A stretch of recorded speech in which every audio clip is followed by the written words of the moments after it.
नमस्कार मित्रांनो, तो कसे आहात तुम्ही सगळे? तर आज आला होता हा गडी आपल्या गिरणीवर दळण्यासाठी. तर हा लई लाजत होता, आपला भाचा होता, त्याला जवळ म्हटल्याने लई लाजत होता तो. तर याने खुशी खुशीने लई काम केलं आज. लई म्हणजे बेकारच काम करत होता तो. बेकार काम करायला गडी. मग आलो आपण शेतात, आणि शेतात आल्यानंतर आपला गडी पण आज लई खुश होता, कुत्रा गडी.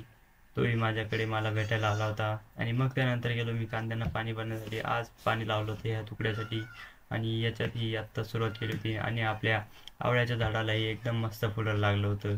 तर त्यानंतर मी गेलो खालच्या बिलोरला चालू करून, आणि या तुकड्याला पाणी खाली भरलं. आणि आजचा दिवस पण एकदम मस्त जात होता आपला. आणि पाणी भरता भरता आपल्याला झाली सायंकाळ, आणि सायंकाळी लावलं आपण या तुकड्यासाठी पाणी. आजसाठी एवढंच. भेटूया पुढच्या व्हिडिओमध्ये. तब तक धन्यवाद.